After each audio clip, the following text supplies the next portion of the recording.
నమస్తే, welcome to Leo prime time debate. Tirumala నెయ్యి అనేది నెయ్యే కాదని చెప్పి సిట్ తేల్చేసింది. అయితే చిన్నప్పన్న కంప్లీట్గా దొరికిపోయాడు. కానీ వైవి సుబ్బారెడ్డి నా పిఏ కాదని చెప్పేసి చెప్తున్నాడు. కానీ పూర్తి వాస్తవాలు ఇప్పుడు బయటకు వచ్చేసాయి. సో దీని గురించి ఈరోజు లియో ప్యానెల్లో ఉన్నారు సీనియర్ జర్నలిస్ట్ సత్యమూర్తి గారు, అదేవిధంగా సీనియర్ జర్నలిస్ట్ దుర్గా కుమార్ గారు. సార్ నమస్తే. నమస్కారం సార్. నమస్తే జయన్ గారు, మన వీక్షకులకు కూడా. దుర్గా కుమార్ గారు, CFTRకి సంబంధించినటువంటి ఒక రిపోర్ట్ కూడా వచ్చేసింది. కానీ దాన్ని వైవి సుబ్బారెడ్డి గారు తొక్కి పెట్టేశారని చెప్పి గతంలో చిన్నప్పన్న ఎప్పుడైతే వాంగ్మూలం ఇచ్చాడో దాంట్లో కూడా మనకి వ్యక్తమైంది. సో వాస్తవానికి చిన్నప్పన్న అసలు నా పిఏ కాదని చెప్పేసి అంటున్నా రోజుకొక ఏదైతే సంబంధించినటువంటి వాళ్ళిద్దరికి సంబంధించి ప్రూఫ్స్ కూడా బయటపడుతూ వస్తున్నాయి. ఏదైతే 9542419999 అనే ఫోన్ నెంబర్ వైవి సుబ్బారెడ్డి వాడిందే ఇప్పుడు చిన్నప్పన్న వాడి కల్తీనేకి సంబంధించి ఈ దందాలన్నీ చేసినట్టు తెలుస్తుంది. ఇవే కాకుండా ఫోటోలు కావచ్చు, లేదంటే మనకు దర్శనాలు కూడా దాదాపు 4633 దర్శనాలు ఇప్పించాడన్న సంగతి కూడా తెలుస్తుంది. సో ఎలా చూడాలంటారు సార్ దీన్ని? అంటే Caesar's wife must be above suspicion అనేది ఒక రోమన్ సామెత. జూలియస్ సీజర్ వైఫ్ క్యారెక్టర్ కూడా అనుమానం ఉంటే ఇంకా అది దానికి అర్థం లేదు. ఆమె అబౌవ్ ఉండాలి. అట్లాగే ఇవాళ చాలా మంది మీద ఆరోపణలు వచ్చినాయి. వీళ్ళందరూ ఏదన్నా కానీ అతి పవిత్రమైన వ్యక్తి సూపర్ స్వామి రోజు గోపూజ చెయ్యిందే ఢిల్లీలో ఉన్నా కూడా ఆయన బంగ్లా నుంచి బయటికి వెళ్ళడం. అతి పవిత్రమైన వ్యక్తి.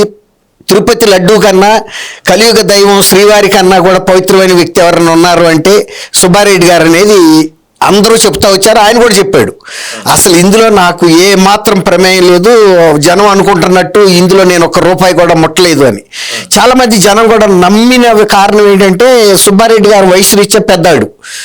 తర్వాత ఈ మొదటి నుంచి కూడా ఏదో కొన్ని ఆయన ఉండవల్లి అరుణ్ కుమార్ కూడా చెప్పాడు, అనేక మంది సాక్ష్యం చెప్పారు. ఆయన గోపూజ చేయకుండా వెళ్ళడు, రాత్రిపూట ఎంత రాత్రిపూట వచ్చినా గోవుకు దండం పెట్టుకుని ఇంట్లోకి వెళ్తాడు, ఎన్నో చెప్పారు. కాబట్టి ఈయన చేసి ఉండడు అనేది ఒక నమ్మకం కలిగించారు. ఇప్పుడు ఆ నమ్మకమే బొమ్మైపోయింది. ఎవరన్నా చేస్తే పెద్ద విషయం కాదు అక్కడ. ఇప్పుడు సీజర్ వైఫ్ క్యారెక్టర్ మీద కూడా అనుమానాలు ఉన్నాయని స్పష్టంగా తేలిపోయింది. విత్ ఎవిడెన్స్ వచ్చేసింది. ఎవరైతే ఈ కేసులో అరెస్ట్ అయ్యారో ప్రొక్యూర్మెంట్ ఆఫీసర్గా ఉన్న వ్యక్తి జనరల్ మేనేజర్ సుబ్రహ్మణ్యం, తర్వాత గోదాముల విభాగం ఈఓ డిప్యూటీ ఈఓ అతను వెంకట నటేషన్ ఉన్నాడు. వీళ్ళు స్పష్టంగా సిట్ ముందు విచారణలో చెప్పింది ఏంటంటే, మేము సుబ్బారెడ్డి గారికి స్పష్టంగా 2022 ఆగస్టు 3వ తారీఖున CFTRI central food technology research institute Mysore నుంచి వచ్చిన నివేదికని మేము సవివరంగా చెప్పాము. ఇది ఒక పాజిటివ్గా వచ్చింది. బీటా సిరోసెరిస్టాల్ అనే ఒక కెమికల్ పాజిటివ్గా వచ్చింది అంటే అందులో చాలా తీవ్రమైనటువంటి కల్తీ జరిగిందనేది చెప్పాము. చెప్పిన తర్వాత కూడా ఆయన ఏం చర్య తీసుకున్నాడో తీసుకోలేదో మాకు తెలియదు. ఏవైతే 3 డైరీస్ సరఫరా అంతకుముందు చేస్తా ఉన్నాయో, ఏవైతే కల్తీ నెయ్యి మాత్రమే సరఫరా చేస్తా ఉన్నాయో వాటి సరఫరా నిరాటంకంగా కొనసాగింది. కాబట్టి సుబ్బారెడ్డి గారికి తెలియదు. సుబ్బారెడ్డి గారు ఏమన్నాడు, అసలు ఇది నేనే CFTRIకి రిఫర్ చేస్తే అసలు ఆ నివేదిక వచ్చిందో రాలేదో నాకు అధికారులు చెప్పాల్సిన బాధ్యత వాళ్ళ మీద ఉంది. వాళ్ళు నాకు చెప్పలేదు. చెప్పనప్పుడు నా దృష్టికి ఎట్టా వస్తుంది అంటే, ఈయన ఎన్నో వాటిని నేను రిఫర్ చేస్తూ ఉంటా కానీ మళ్ళీ వెనక్కి తిరిగి నేను చూసుకోను. ఏదైనా వాటికి సంబంధించింది ఉంటే అధికారులు నా ముందు పెట్టకపోవటం వాళ్ళ తప్పే తప్ప ఇందులో నా తప్పేం లేదు. దానికి తోడు ప్రతి వాళ్ళు జగన్మోహన్ రెడ్డి గారు చెప్పనివ్వండి, అనేక మంది చెప్పింది ఏంటంటే, అసలు సుబ్బారెడ్డి గారు అంత పవిత్రమైన వ్యక్తి సూపర్ స్వామి అంటే కేరళ ఉంటది కదా స్వామి అయ్యప్ప, నంబూరీస్ అంటే నేను నంబూరీస్ కాదు, స్వామి అయ్యప్ప భక్తుల్లో కల్లా సూపర్ స్వామి ఈయన. అంటే ఇంతవరకు ఆంధ్రప్రదేశ్లో ఎవరు వెళ్ళనన్ని సార్లు వెళ్ళిన వ్యక్తి. కాబట్టి ఇక ఈయన క్యారెక్టర్ గురించి కానీ ఈయన అపవిత్రమైన పనులు చేస్తాడని కానీ సందేహించడానికి వీలు లేదు అన్నంత బిల్డప్ ఇచ్చారు. ఇంకోటి ఏంటంటే ఇక్కడ చంద్రబాబు నాయుడు గారు ఆయన దృష్టికి రాగానే బయటకు తీసుకొచ్చినప్పుడు చంద్రబాబు నాయుడు గారిని నిందించారు.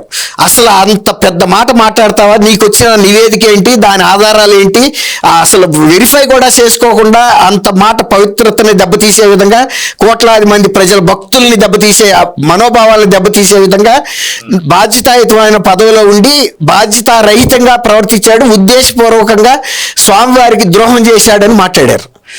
కానీ ఇవాళ తెలుస్తున్నది ఏంటంటే అందులో ఉద్యోగులు లేకపోతే తిరుపతి దేవస్థానం లాబొరేటరీలకు సంబంధించిన వాళ్ళు కానీ, లేకపోతే ఈ అడిషనల్ ఈఓగా ఉన్న గోదాముల విభాగం కానీ, ప్రొక్యూర్మెంట్ జిఎంగా ఉన్న సుబ్రహ్మణ్యం కానీ, వీళ్ళందరూ పెద్ద అపచారం చేశారంటే ఇది పెద్ద ఆశ్చర్యపడాల్సిన పని లేదు.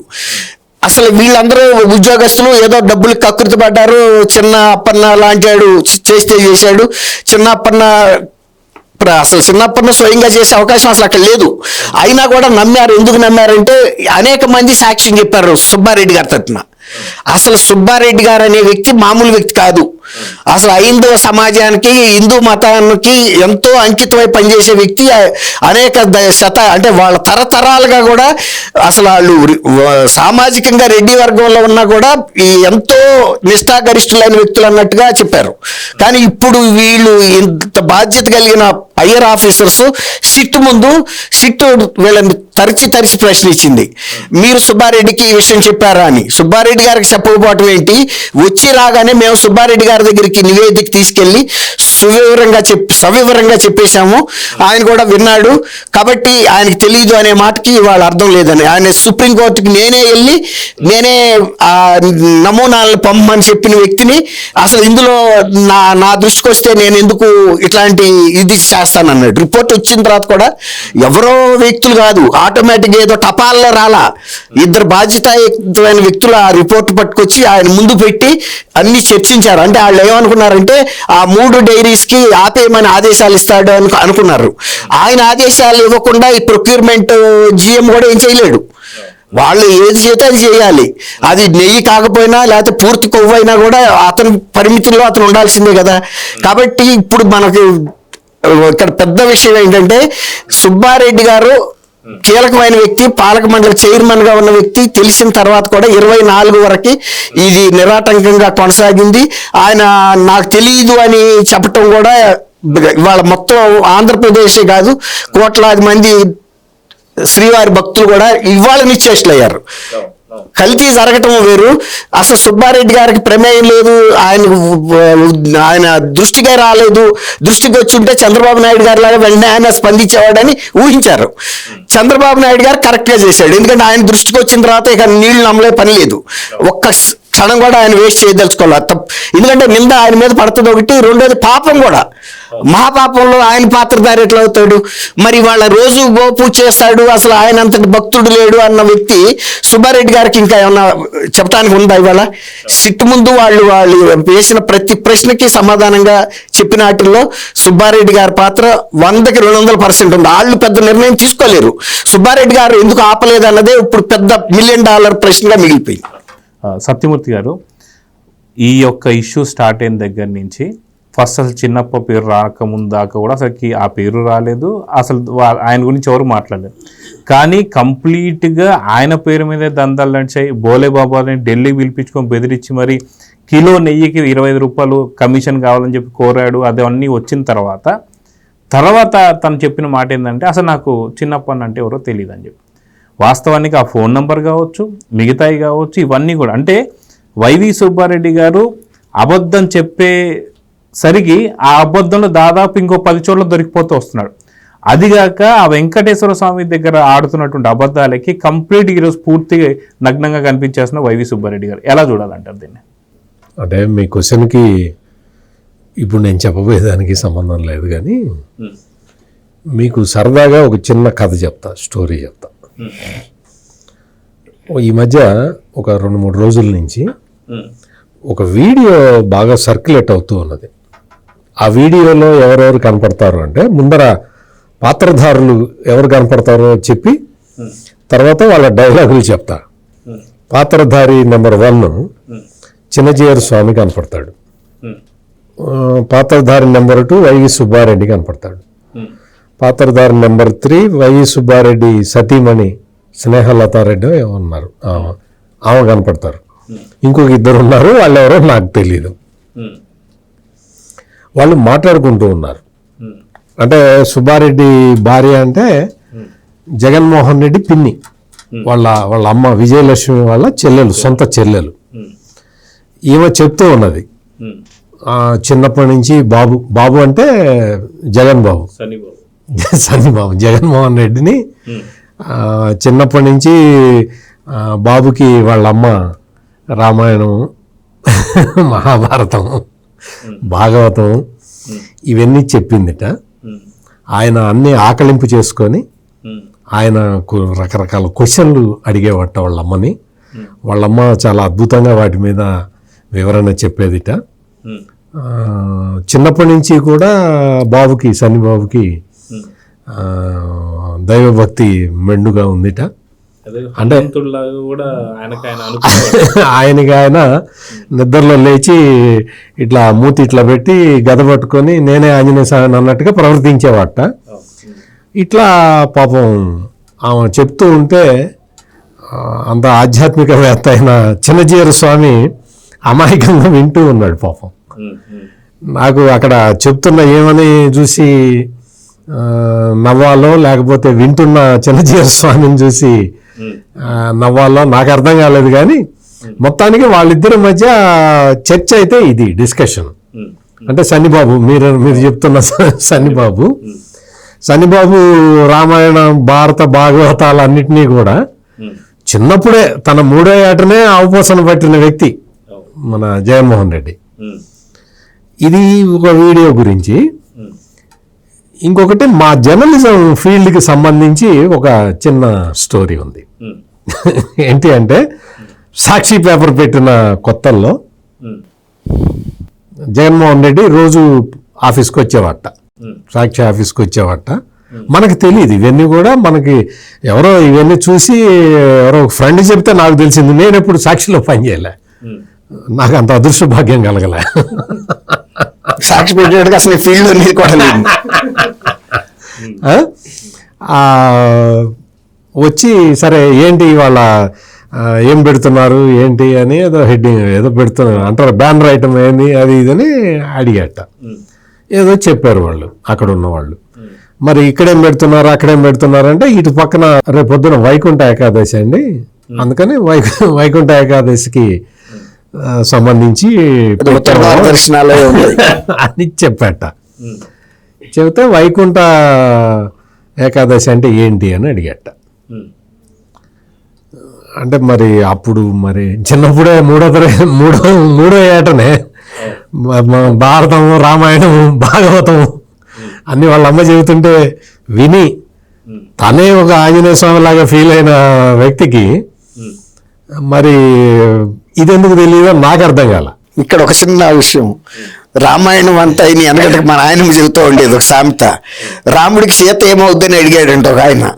అట్లాగే ఇప్పుడు 3వ ఏట అవపోసన పడిన వ్యక్తి ఆయన ఏ 50 ఏళ్ళప్పుడో 48 ఏళ్ళప్పుడో పెట్టుంటారు పత్రిక.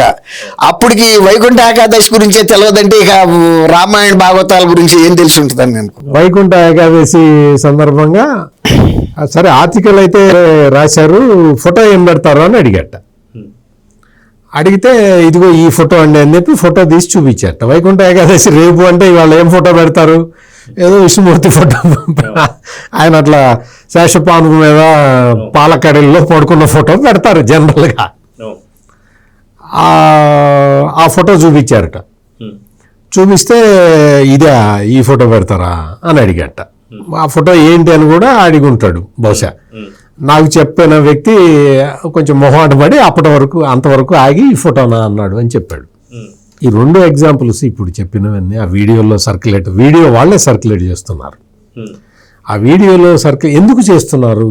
ఆ వీడియోని వాళ్ళ పిన్ని మాట్లాడిన మాటల్ని ఈ వైసీపీ వాళ్ళు ఎందుకు సర్క్యులేట్ చేస్తున్నారు అంటే మొత్తం హిందూ సమాజం మొత్తం ఈ జగన్మోహన్ రెడ్డి బాబాయ్ వైవి సుబ్బారెడ్డి, ఈ భూమన కరుణాకర్ రెడ్డి వీళ్ళందరూ కలిసి చేసిన ఈ మహా అపరాధాన్ని మొత్తం హిందూ సమాజం మొత్తం అసహించుకుంటున్నది. ఈ వైఎస్ఆర్ కాంగ్రెస్ పార్టీ నాయకులకి నమ్మి ఒకసారి అధికారం ఇస్తే ఇంత నీచానికి పాల్పడతారా అని చెప్పి హిందూ సమాజం మొత్తం ఈ జగన్మోహన్ రెడ్డి అండ్ కంపెనీ పట్ల చాలా ఏహ్య భావంతో ఉన్నది ఇప్పుడు సొసైటీ. అందుకని సన్నిబాబుకి అంత రామాయణం అంటే చాలా ఆసక్తి, మహాభారతం అంటే ఇప్పటికి 10 సార్లు అటు ఇటు చదివాడు.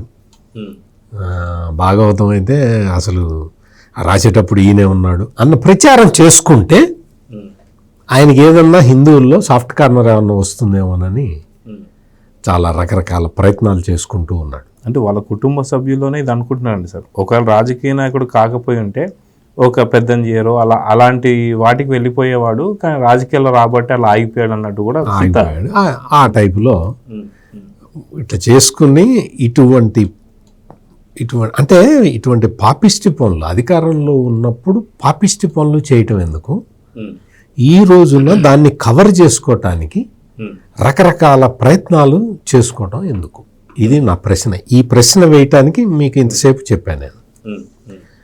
ఈ వైవి సుబ్బారెడ్డి అనే వ్యక్తి ఇందాక దుర్గా కుమార్ గారు చాలా విశదీకరించి చెప్పారు. ఆయన పొద్దున్నే ఇంటి లోపలికి వెళ్ళేటప్పుడు ఆవుకి దండం పెట్ట, పొద్దున్నే బయటకు వచ్చేటప్పుడు, రాత్రిపూట లోపలికి వెళ్ళేటప్పుడు ఆవుకి దండం పెట్టుకుందే ఇంట్లోకి మూడని, ఆవుకి దండం పెట్టుకుందే బయటికి రాడని, అట్లా రకరకాలుగా మొత్తం చెప్పారు కదా. మరి అటువంటి వ్యక్తి నెయ్యిలో కల్తీ జరిగింది. ఈ కల్తీ జరిగిన రిపోర్టు CFTRI రిపోర్టు వచ్చింది. ఆ రిపోర్టు దీన్ని ల్యాబ్కు పంపించండి అని 2022 సంవత్సరం మే 22వ తారీఖు నేనే సంతకం పెట్టి ఇచ్చాను అని చెప్పాడు ఈ సుబ్బారెడ్డి. మే 22వ తారీఖు సంతకం పెట్టి ఇస్తే నువ్వు ఆ తర్వాత ఏమైందా ఈ రిపోర్టు, నేను మే 22వ తారీఖు అడిగాను కదా, ఆ రిపోర్ట్ వచ్చిందా CFTRI రిపోర్టు అని అడగాలి కదా, అది నీ బాధ్యత. పోని నువ్వు చాలా బిజీ పర్సన్వి, అసలు నీకు భూప్రపంచంలో అన్ని కార్యక్రమాలు నువ్వే చేయాలి, చాలా బిజీగా ఉంటావు, నువ్వు అడగలేదు. నీ స్టాఫ్ అంతా ఉంటుందిగా, వాళ్ళు తెచ్చి చూపించాలిగా, వాళ్ళు తెచ్చి చూపించలేదు. ఇప్పుడు ఇందాక దుర్గా కుమార్ గారు చెప్పారు కదా, ఆఫీసర్లు టాప్ మోస్ట్ ఆఫీసర్లు ఆ GM ప్రొక్యూర్మెంట్ వాళ్ళందరూ వచ్చి, గోదాముల ఇన్ఛార్జి వాళ్ళందరూ వచ్చి, అయ్యా ఇది రిపోర్టు చూడండి ఇక్కడ ఏదో కల్తీ ఉందట అని రిపోర్టు నీకు చూపించారు. ఇది CBI ఛార్జ్షీట్లో ఉన్నది. నువ్వేం చేయాలి, ఏం చేసావు? నువ్వు ఆ రిపోర్టు చూసి చిన్నప్పని పిలిచి, అరే ఈ రిపోర్ట్ ఇటు వచ్చింది చూసుకోపో అంటే కిలోకి 25 రూపాయలు కమిషన్ కావాలని అడిగొచ్చాడు. ఇంతనే జరిగింది, స్థూలంగా జరిగింది ఇదే కదా. సూక్ష్మంగా అన్నీ వస్తాయి, అన్నీ సూక్ష్మంగా కూడా వస్తాయి. ఎన్ఫోర్స్మెంట్ డైరెక్టరేట్ వస్తే కిలోకి 25 రూపాయలు చొప్పున ఎంత అయిందో వాళ్ళు లెక్కలు వేసుకుంటారు, మనం లెక్కలు వేయకపోయినా వాళ్ళు వేస్తారు. ఇన్ని అబద్ధాలా? కాడూరు చిన్నప్పన్న నాకు సంబంధం లేదని చెప్తావా? కాడూరు చిన్నప్పన్నకి నీకు సంబంధం లేదా? ఫోటోలు వచ్చినాయి కదా, ఎన్ని ఫోటోలు వచ్చినాయి? అన్ని ఫోటోలు వచ్చినాయి. విశాఖపట్నంలో మొత్తం నిన్ను ఎప్పుడైతే మీ సన్నిబాబు ఉత్తరాంధ్ర ఇన్ఛార్జిగా వేశాడో, తిరుపతి అసైన్మెంట్ అయిన తర్వాత ఉత్తరాంధ్ర ఇన్ఛార్జిగా వేశాడు. ఈ తిరుపతి అసైన్మెంట్లో వచ్చిన డబ్బులన్నీ తీసుకెళ్లి ఉత్తరాంధ్రలో ఫ్లాట్లు కొన్నారు. ఎవరు కొన్నారు? కడూరు చిన్నప్పన్న. అన్ని ఫ్లాట్ మీరు వెళ్ళి విశాఖపట్నంలో ఒక్క అపార్ట్మెంట్ కొనండి, మీ జీవితంలో మీరు సంపాదించినంతా కూడా ఒక్క అపార్ట్మెంట్ కూడా రాదు. అటువంటిది ఈ కడూరు చిన్నప్పన్న 18-19 అపార్ట్మెంట్లు కొన్నాడు. ఎట్లా కొంటావు? నీ జీతం ఎంత? కడూరు చిన్నప్పన్న అంటే ఆ డబ్బులన్నీ ఈ పెద్ద మనిషివి. ఈ పెద్ద మనిషికి ఆ చిన్న మనిషి బినామీ. ఇదే కదా మనకి సింపుల్ గా అర్థమయ్యేది ఇదే కదా. సిట్లో కూడా ఇచ్చింది సార్. వాస్తవానికి కడూరు చిన్నప్పన్నకు పూర్తి సంబంధించి 5 ఏళ్ళకి గాను 65 లక్షలు మాత్రమే తని. కానీ 18 ఫ్లాట్లు కొన్నాడంటే ఎక్కడి నుంచి కొన్నాడు? ఎక్కడి నుంచి కొన్నాడు, ఎట్లా కొన్నాడు? 5.5 కోట్లు క్యాష్ అకౌంట్ లో. ఇందాక మీరు చాలా ఫోన్ నెంబర్ కూడా చెప్పేశారు. ఆ ఫోన్ నెంబరు సిబిఐ సిట్ ఆఫీసర్లు కంటతా పట్టారో లేదో కానీ సుబ్బారెడ్డి గారు గుర్తుందో లేదో కానీ నువ్వు చెప్పగలిగి ఇప్పటికి మీరు 4-5 సార్లు మీరు ఆ ఫోన్ నెంబర్ అలవోకగా చెప్పేస్తూ ఉన్నారు. అంటే మరి కడూరు చిన్నప్పన్న మరి ఆ ఫోన్ నెంబర్ వాడటం మరి నాకు ఇవ్వలేదే. సుబ్బారెడ్డి ఫోన్ నెంబర్ నాకు ఇవ్వచ్చు కదా, వాడుకో సత్యమూర్తి ఇవ్వచ్చు కదా, ఎందుకు ఇవ్వాల? కడూరు చిన్నప్పన్నకే ఎందుకు ఇచ్చాడు? అతను నీకు బినామీ కాబట్టి ఇచ్చాడు. ఒక కుటుంబ సభ్యులాగా నాకు సంబంధం లేదు కడూరు చిన్నప్పన్నతో అన్నావు.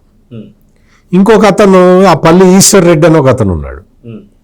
అతను చేరెడ్డి భాస్కర్ రెడ్డి రిలేటివ్. అతన్ని వేసేసారు. రిపోర్ట్ వచ్చినా కానీ అతను చూపించలేదని చెప్పి అతన్ని వేసేసారు. అంటే నిన్ను నమ్ముకొని నీ దగ్గరికి ఉద్యోగాలకి వచ్చిన అతి చిన్న చిన్న సాధారణ కుటుంబాల నుంచి వచ్చిన చిన్న చిన్న ఉద్యోగస్తుల్ని వేస్తున్నావు. ఎరా బలి పశువుల్ని చేస్తున్నావు. రప్ప కొట్టుకోండి, ఇగో పల్లి ఈశ్వర్ రెడ్డి వేసుకో, కాడూరి చిన్నప్పన్న పో, ఆ హర్నాథ్ రెడ్డి ఓ, మొత్తం నిన్ను నమ్ముకొని నువ్వు టీటీడీ చైర్మన్గా ఉన్నావని ఏదో ఉద్యోగం వెతుక్కుంటూ వచ్చిన వాళ్ళందరినీ ఈ రోజున బలి పశువుల్ని చేసి సిబిఐ ఛార్జ్ షీట్లో వాళ్ళ పేర్లు వచ్చేలాగా చేసుకొని నువ్వు బొమ్మన కరుణాకర్ రెడ్డి సేఫ్ అయిపోయారు. ఇది కరెక్టా? రామాయణంలో, భారతంలో, భాగవతంలో ఇటువంటివి ఉన్నాయా? ఇట్లాగే ఉన్నాయా? నిన్ను నమ్ముకొని వచ్చినోడికి అన్యాయం చేయి అని ఉన్నదా? ఏమి తెలుసుకున్నావు, ఏమి చదువుకున్నావు, ఏమి నేర్చుకున్నావు? నువ్వు పొద్దున సాయంత్రం మధ్యాహ్నం లేకపోతే నువ్వు ఆదివారం పూట మొత్తం గోపూజ చేస్తే కాదు. మానవ సేవే మాధవ సేవ అన్నారు. అది కూడా తెలుసుకోవాలి కదా. నీకు మానవుడికి సేవ చేస్తే దేవుడికి సేవ చేసినట్టు. నేను గోవుకి దండం పెడతాను, ఈ పక్కన వేసేస్తానంటే కాదు, తప్పు. నువ్వు నేరం చేశావు, డబ్బులన్నీ ఎటు నుంచి ఎటుపోయినాయో, నీ దగ్గరికి ఎట్లా వచ్చినాయో మొత్తం ఎన్ఫోర్స్మెంట్ డైరెక్టరేట్ బయటకు తీస్తుంది, గ్యారంటీ, అందులో డౌటే లేదు. నువ్వు వాడు నా మనిషి కాదు, వీడు నీ మనిషి కాదు, ఎంతమందిని బలి పెడతావు? ఈ రోజున బయటకు వచ్చిన విషయం ఏంటంటే ఈ సిఎఫ్టిఆర్ఐ రిపోర్టు నీ దగ్గరకు వచ్చింది, నీకు చూపించారు. నీకు చూపించిన తర్వాత కూడా 2 సంవత్సరాల పాటు నిరవధికంగా అదే నెయ్యి, యానిమల్ ఫ్యాట్ కలిసిన నెయ్యినే తీసుకొచ్చి వాడావు. ఆ సిఎఫ్టిఆర్ఐ రిపోర్ట్ వచ్చిన తర్వాత ఇంకా పెద్ద ఆర్డర్ ఇచ్చారని చెప్పి ఇంకా 1,00,000 లీటర్లు ఎంతో ఆర్డర్ ఇచ్చారు. ఎట్లా ఇస్తావు నువ్వు? ఎట్లా ఇస్తావు? అన్నీ నాకు తెలియదు, గుర్తులేదు, మర్చిపోయానని చెప్పి తప్పించుకునే ప్రయత్నం. నిన్ను నమ్ముకొని వచ్చిన వాడిని బలిపశువుని చేసే ప్రయత్నం. నీకు ఆయన మీ సుబ్బారెడ్డి వాళ్ళ రిలేటివ్ ఒక ఆయన ఉన్నాడు, మధ్య విజయభాస్కర్ రెడ్డి అని. ఆయన డైరీ ఎక్స్పర్ట్, అంటే పాడి పరిశ్రమకు సంబంధించిన ఎక్స్పర్ట్.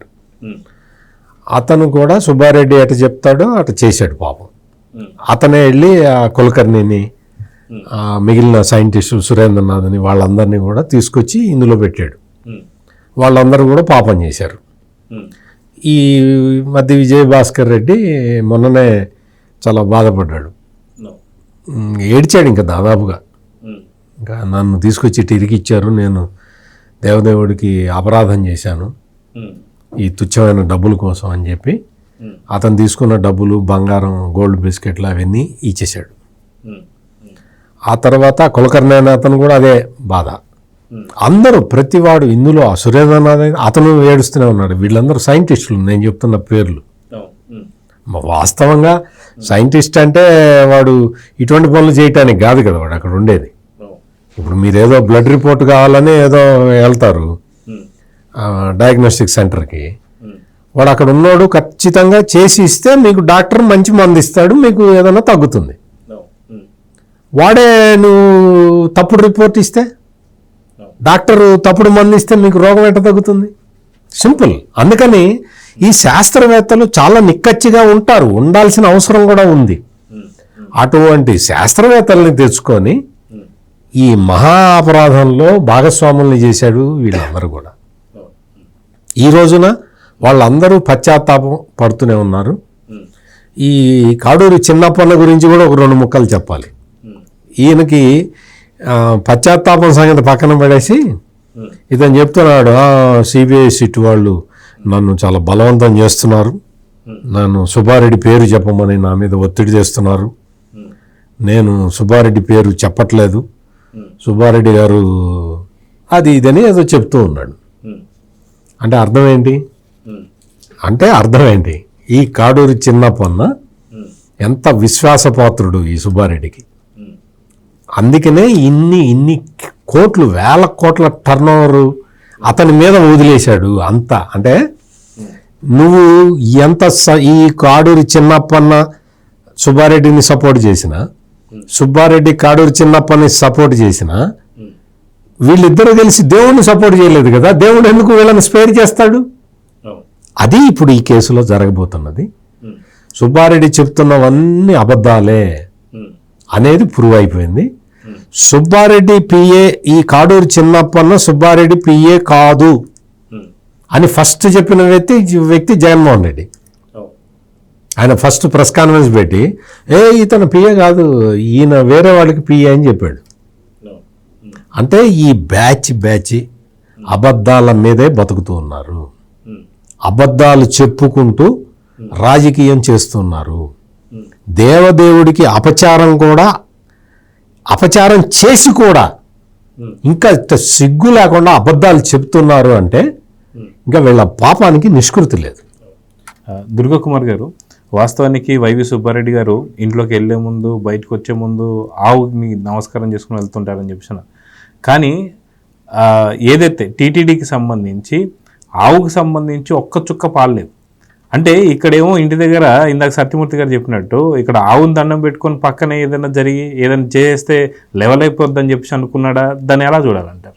ఇప్పుడు గోమాతకి సేవ చేస్తా ఇటు కలియుగ దైవంకి ఇంత ద్రోహం చేయటం కూడా చాలా విరుద్ధంగా ఉంది కదా, పరస్పర విరుద్ధంగా ఉంది. ఇది గతంలో నేను చిన్నప్పుడు, అంటే నేను 10-12 సంవత్సరాలప్పుడు సమస్తిపూర్ బాంబ్ అని ఒకటి జరిగింది. అప్పుడు ఇందిరాగాంధీ గారు ప్రైమ్ మినిస్టర్గా ఉండగా ఒక మిశ్రా, జగన్నాథ్ మిశ్రా సోదరుడు, ఆయన పూర్తి పేరు నాకు గుర్తులేదు, రైల్వే మంత్రి, రైల్వే శాఖలో పెద్ద కుంభకోణం జరిగితే ఆ కుంభకోణం మీద అప్పుడు వాజ్పేయి గారు ప్రతిపక్ష నాయకుడు, చాలా జాతీయ స్థాయిలో ఇప్పుడులాగా ప్రజలు ఆ రోజుల్లో నిర్లిప్తగా ఉండేవాళ్ళు కాదు. గ్రామ ప్రాంతాల్లో కూడా బాగా రియాక్ట్ అయ్యేవాళ్ళు. పార్లమెంట్ లో రేపు జరగబోయే చర్చ కూడా రచ్చబండల దగ్గర వాళ్ళే జరిగేది. రేపు ఈ సమస్య మీద వాజ్పేయి గారు ఏం ప్రశ్నలు వేస్తాడు, ఎలా మాట్లాడతాడని. అటువంటి రోజుల్లో ఇందిరాగాంధీ గారు కూడా తప్పించుకోలేని పరిస్థితుల్లో ఈ కేసు మొత్తాన్ని ఆ మిశ్రా మీదకి తీసుకొచ్చి ఇప్పుడు సుబ్బారెడ్డి గారి దగ్గరికి తీసుకొచ్చినట్టుగా, సుబ్బారెడ్డి గారికి మాత్రం ఇందులో సంబంధం లేదు, మిగిలిన ఎవరికన్నా ఉండొచ్చు కాకండి అని అట్లా తీసుకొచ్చిన ఆ ఇన్సిడెంట్ నాకు గుర్తొస్తా ఉంది. తీరా ఏం చేసింది, ఆ బీహార్లో ఒక బహిరంగ సభలో బాంబు వేసి లేపించేసింది. మిశ్రా వెళ్ళిపోయాడు. మర్నాడు ఒక రోజు తర్వాత పార్లమెంట్ సమావేశం అయింది. వాజ్పేయి గారు అన్నాడు, మిశ్రా గారు చనిపోయిన దానికన్నా కూడా ఈ మొత్తం కుంభకోణంకి సంబంధించిన అంశాలన్నీ కూడా ఆ బాంబులో పేలిపోయి కాలిపోయినాయి, మాకు అది పెద్ద బాధగా ఉందన్నాడు. అట్లాగే ఇప్పుడు ఈ కుంభకోణంలో ఒక్క సుబ్బారెడ్డి గారికి మాత్రం ప్రమేయం లేదు, ఇంకా ఎవరికన్నా ఉండొచ్చు అన్న సంబంధంలో ఆపగలిగిన వ్యక్తి సుబ్బారెడ్డి గారు పాలక మండలిలో. ఆయన దగ్గరికి చక్కగా వాళ్ళు అధికారులు ఫైల్ పట్టుకుని ఆ సిఐటిఆర్ రిపోర్ట్స్ పట్టుకుని వెళ్ళి చెప్పి చూపించిన తర్వాత వెంటనే ఆయన ఎంత ప్రాంప్ట్గా పంపాడు మైసూర్ ల్యాబ్కి. ఇప్పుడు వెంటనే అక్కడ పాజిటివ్గా వచ్చింది, ఇది పూర్తి కల్తీ అని. స్టాప్ ఇమ్మీడియట్లీ అనాలి కదా. ఇప్పుడు పవన్ కళ్యాణ్ గారు అందులో దొంగ బియ్యం వెళ్తుందనగానే ఆయనకి సంబంధం లేకపోయినా కూడా షిప్ని ఆపమని అయితే బయటపడిపోయాడు ఆయన. సీజ్ ద షిప్ అన్నాడు. మరి అట్లాంటిది స్టాప్ దస్ ఆర్డర్స్ అనాలి కదా, ఇమ్మీడియట్. ఇక రెండో క్వశ్చన్ లేదు. అవసరమైతే విజయ నుంచి తెచ్చుకోవచ్చు, నందిని నుంచి తెచ్చుకోవచ్చు. ఆల్రెడీ వాళ్ళు సప్లై చేసిన ఒక రేట్ ఉంది, వాళ్ళు ఏమి ఎక్కువ తక్కువ లేరు. ముందు పాపాన్ని అరికట్టాలి. ఇప్పుడు అక్కడ జరుగుతున్నటువంటి అపచారాన్ని అరికట్టాలి. తెలిసి అపచారాన్ని కొనసాగించలేదు కదా. ఇప్పుడు చంద్రబాబు నాయుడు గారి దృష్టికి రాగానే వీళ్ళు తర్వాత ప్రతి విమర్శలు చేస్తారని కూడా ఆయన ఏమి ఆలోచించలేదుగా. ముందు శ్రీవారికి సంబంధించిన అపచారాన్ని ఆపటం మీద తాపత్రయపడ్డాడు. అంతేగాని తర్వాత ఎన్ని కుక్కలన్నా మొరగనే తర్వాత మాట. నా చేతిలో కర్ర ఉంది, నేను వాటిని కొట్టగలను, తరమగలను అనే ధైర్యం ఉంది. ఎందుకంటే ఆయన దగ్గర ఆధారాలు ఉన్నాయి. బ్రిటన్ గారు ల్యాబ్ నుంచి వచ్చిన ఆధారాలు, అందులోనే ప్రభుత్వ labs, authoritative labs, top most authentic labs. ఆ రిపోర్ట్స్ చేతిలో ఉన్న తర్వాత ఏ కుక్క మాత్రం మొరగలుగుతుంది అని ధైర్యం మీద ఆయన బయటకు చెప్పేశాడు. అయినా సరే కాక మేము ఇంతమంది మొరిగైనా చంద్రబాబు నాయుడు గారు నోరు మూయించగలుగుతామని అందరూ ఎగబడ్డారు. సంబంధం ఉన్నాడు లేనాడు కూడా. అసలు వాళ్ళకి ఈ తిరుపతి దేవస్థానం ఈ ఆర్డర్లు ఇచ్చింది ఎవడో, కల్తీ జరిగింది ఏంటో, ఆ కంపెనీలు ఏంటో కూడా వాళ్ళకి తెలీదు. సంబంధం కూడా లేదు. అయినా కూడా సుబ్బారెడ్డి గారి గురించి మాకు అందరూ తెలిసిన సాక్ష్యం చెప్పారు. అసలు ఆయన పవిత్రత గురించి సందేహించడానికి వీలు లేదు. అసలు మేము అనేక సందర్భాల్లో చూసాం. దీని గురించి మేము చెప్పటం లేదు. అసలు మేమే అనుకునే వాళ్ళము, ఇంత రాత్రిపూట 12 చెప్పులు వదిలి ఆ చలిలో ఢిల్లీలో వెళ్ళి మళ్ళీ ఆ గోవుల కోస్టం దగ్గరికి వెళ్ళి దండం పెట్టుకొస్తున్నాడు. మాకేమో ఆకలేస్తుంది లోపల. ఆయన మళ్ళీ వెళ్ళి పూజ చేసుకుని వచ్చారాక మేము వెయిట్ చేయాల్సి వచ్చింది.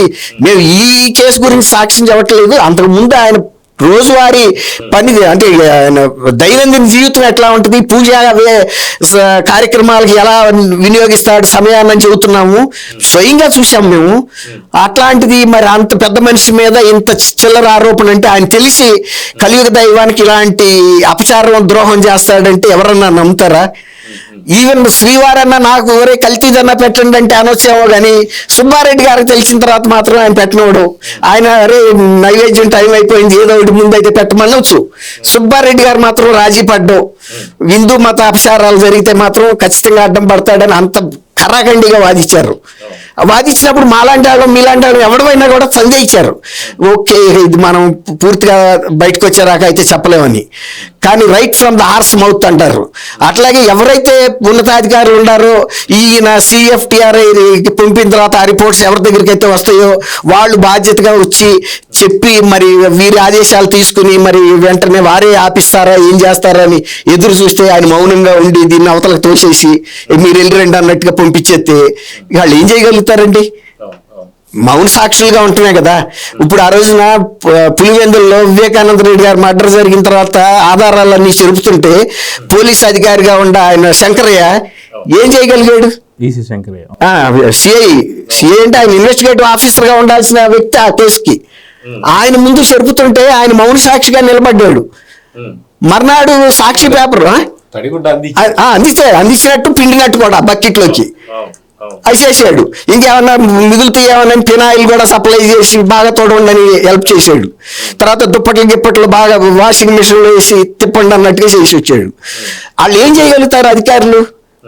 అట్లాగే ఇక్కడ కూడా వాళ్ళు తీసుకొచ్చి చెప్పిన తర్వాత కూడా నా దృష్టికి రాలేదు, వాళ్ళు ఎందుకు చెప్పలేదు, అధికారులు తప్పు అన్న తర్వాత అధికారులు సిట్టు ముందు చక్కటి ఏ రోజు వచ్చిందో కూడా వాళ్ళు చెప్పిన తర్వాత మరి సుబ్బారెడ్డి గారి పవిత్రత ఏమైంది? తర్వాత దీని గురించి అసలు కల్తీగా జరిగే అవకాశం లేదు. మా బాబాయ్ సూపర్ స్వామి అసలు ఆయన హిందూ మతం గురించి ఆయనకి తెలిసినంత నాలెడ్జ్ ఎవరికి తెలియదు, నేను అదైతే చెప్పగలను. సూపర్ స్వామిని చైర్మన్ గా ఉండగా ఇట్లాంటి అపచారం జరిగిన దాంట్లో అంటే మా ప్రభుత్వాన్ని, మా బాబాయ్ పవిత్రతని, హిందూ మతం పట్ల ఆయనకు ఉండే అంకిత భావాన్ని ప్రశ్నించడం అంటే ఒక రకంగా శ్రీవారిని కూడా శంకించినట్టేను అని కూడా చెప్పారు. శ్రీవారికి ఎవరన్నా దేశంలో ద్రోహి ఉన్నాడంటే చంద్రబాబు నాయుడు గారు అని చెప్పారు. ఇంతవరకు శ్రీవారిని బజార్లో రాజకీయం కోసం ఉపయోగించుకున్న వ్యక్తి చంద్రబాబు నాయుడు గారు. ఆయన్ని బతికిచ్చాడనే చెబుతూ కూడా ఆయన పట్ల విశ్వాసం చూపించలేదన్నారు. ఇప్పుడు విశ్వాసం చూపించింది చంద్రబాబు నాయుడు గారా? విశ్వాసం చూపించకుండా చేశారు అపచారం కంటిన్యూ చేయమని ప్రోత్సహించిన సుబ్బారెడ్డి గారా? ఏం చెబుతాడు? ఒక మాజీ ముఖ్యమంత్రి అసలు ఇట్లాంటి చిన్న దాంట్లో తలపెట్టకూడదు. ఒక పులిని కనుక ఏదైనా పిడతలో తలపెడితే ఇరుక్కుపోద్ది. ఇక ఆ పులి ఏం పీకుతుంది? ఇక ఆ పిడత పెట్టుకు తిరగాల్సిందే. ఇక ఎవడైనా వెళ్ళి ఏ పుల్లతో అయినా పడవగలట. ఇప్పుడు జగన్మోహన్ రెడ్డి పరిస్థితి కూడా ఆ పరిస్థితి. అయితే సత్యమూర్తి గారు, ఫైనల్గా చూసుకుంటే ఈ CFRI సంబంధించిన రిపోర్ట్ ఏదైతే ఉందో మైసూరు పంపించింది. వాస్తవానికి నాకు కొన్ని అనుమానాలు ఉన్నాయి సార్. ఏంటంటే ఈ రిపోర్టు పంపిస్తానికి కూడా, అంటే ల్యాబ్కి పంపిస్తానికి కూడా కొన్ని కారణాలు ఉన్నాయి. ఏంటి అంటే ఆకాశరామన్న లేఖలు వస్తున్నాయి, ఓ పక్కన భక్తులు దీని గురించి అడుగుతున్నారు, దాని తర్వాత పోర్టు కార్మికులు కూడా అడుగుతున్నారు, లడ్డు తయారు చేసే వాళ్ళు కూడా ఇది లడ్డుకు సంబంధించి నెయ్యి వాసన వస్తుందని చెప్పి అన్నారు. అందుకే ఎప్పుడు కెమెరాలు రాంది ఆయన ఏదో వెళ్ళి నెయ్యి వాసన చూస్తున్నట్టు నెయ్యి వేసుకోవడం, ఇవన్నీ కూడా విజువల్స్ ఫొటోస్ సాధారణంగా బయటికి రావు కదా సార్. వాళ్ళకే వాళ్ళు వదిలితేనే బయటకు వస్తాయి. అంటే వాళ్ళు అప్పుడు ఏమనుకున్నారంటే దాదాపు 30 ఏళ్ళు ఉండేది మనమే కదా, జస్ట్ ఇది ఒక యాక్షన్ చేసేదో రిపోర్ట్ అని పంపించేస్తే అయిపోద్ది కదా అని చెప్పేసి అదొక యాక్షన్ మాత్రమే జరిగిందా అంటే శ్రీవారు దాదాపు 151 నుంచి 11 పడేస్తున్న సంగతి తెలియక ఇలాంటి యాక్షన్లు ఏమైనా చేశారంటే ఏమంటారు? అంటే వీళ్ళు దేవుడి మీద నమ్మకం లేదు కదా వీళ్ళెవరికి కూడా. నమ్మకం విశ్వాసం లేని వ్యక్తులు వీళ్ళందరూ. వేరే వేరే కార్యక్రమాల్లో చాలా బిజీగా ఉన్న వ్యక్తులు. వీళ్ళు ఏం చేశారు అంటే వీళ్ళు ఈ CFTRI రిపోర్టులో కల్తీ ఉంది అని రిపోర్టు రాగానే ఆ రిపోర్టు తెప్పించుకోవటానికి కూడా ఏంటి అంటే అప్పట్లో డైలీవర్ ఈవో అనే ప్రోగ్రాం ఉండేది. ఆ డైలీవర్ ఈవో ప్రోగ్రాంలో పుంఖానుపుంఖాలుగా కంప్లైంట్లు వచ్చేవి. ఆ లడ్డు అసలు అది దాని పవిత్రతే లేదు అని, అది ఆ కౌంటర్లో అటు తీసుకొని యువతలకి రాగానే గట్టిపడిపోతున్నదని, ఇంటికి వెళ్ళేసరికి ఇంటికి తీసుకొని ఊరికి తీసుకెళ్లేసరికి అది మొత్తం రాయిలాగా తయారైపోతున్నదని, అందులో సువాసన లేదని, ఆ లడ్డు సైజు తగ్గించారని, ఇట్లా రకరకాల కంప్లైంట్లు పుంఖానుపుంఖాలుగా వస్తూనే ఉన్నాయి. అట్లా వస్తున్న క్రమంలో మీ లడ్డూలో వాడే నెయ్యి బాగలేదు అని చెప్పి ఒక భక్తుడు లెటర్ రాశాడు. ఆ లెటరు కింద నుంచి పైదాకా సర్క్యులేట్ అయింది. ఇంకా కాంట్ బట్ పొజిషన్లో ఈ లెటర్ సర్క్యులేట్ అయింది, పైదాకా వచ్చింది, కింద నుంచి తపాల సెక్షన్ నుంచి వచ్చింది, పైదాకా వచ్చింది. దీని మీద యాక్షన్ తీసుకోకపోతే ఎట్లా అని సెండ్ ఫర్ టెస్ట్ అని రాశారు. రాస్తే దాన్ని టెస్ట్కి పంపించారు. దాన్ని ఈ పంపించిన ఆయన సీరియస్గా తీసుకోవాలా, అట్టగా వస్తుంటుంది. 30 ఏళ్ళు ఉంటాం అది వచ్చిన ఈ CFTRI రిపోర్ట్ వచ్చే లోపలే ఆ తిరుమల తిరుపతి దేవస్థానం కొండ మీద ఒక చిన్న ల్యాబొరేటరీ ఉంటుంది. ఆ ల్యాబొరేటరీకి పంపించి 4 రిపోర్ట్లు తెచ్చుకున్నారు నెయ్యి బాగుందని. అంటే వాళ్ళందరూ వీళ్ళ మనుషులే ఉంటారు కదా, పర్లేదు బాగుందని ఈ బాగుందని అంటే బావవాడు మామూలు ఇక్కడ రొటీన్ ఆర్టీ ఆఫీస్ దగ్గర డాక్టర్లు ఉంటారు, టెస్టింగ్ చేసి కనీసం ఇటు చూడకూడదు చూడ్డు. ఎవడు వెళ్ళినా కానీ ఫిజికల్లీ ఫిట్ సంతకం పెట్టి డబ్బులు ఇక్కడ పెడితే సంతకం సర్టిఫికేట్ 6/6 వేసేస్తాడు. పర్ఫెక్ట్ పో అంటాడు అని సంతకం పెట్టి ఇచ్చేస్తాడు. అక్కడ నోటు పెడితే చాలు. అట్లా ఆ డాక్టర్ ఎక్కడ ఆర్టీ ఆఫీస్ దగ్గర డాక్టర్ చేసినట్టు సినిమా లాగా తీసుకొచ్చి వాళ్ళు రిపోర్ట్ ఇచ్చి రిపోర్ట్ బాగా రాసివు అంటే అసలు అద్భుతంగా ఉంది, నెయ్యి సూపర్ నెయ్యి, మంచి హ్యాండ్ రైటింగ్ తో రాసి సూపర్ స్వామి సప్లై చేసిన నెయ్యి సూపర్ గా ఉండగా ఏమవుతుంది అని చెప్పి వాళ్ళు పరిపరి విధాలుగా రాసి ఇచ్చేశారు. అది తీసుకొచ్చాడు CFTRI కల్తీ ఉందని చెప్తే పక్కన పడేశారు. ఈ విధంగా అంటే స్వామివారిని కూడా మోసం చేసిన మోసగాళ్ళు వీళ్ళందరూ. ఈ రోజున CBI ఛార్జ్షీట్లో మా పేరు లేదు అని సంతోషపడుతున్న వీళ్ళందరి పేర్లు అక్కడ ఒకళామాత దగ్గర రాసి ఉన్నాయి. ఒకళామాత అంటే వెంకటేశ్వర తల్లి, ఆమె దగ్గర రాసి ఉన్నాయి. శిక్ష తప్పదు.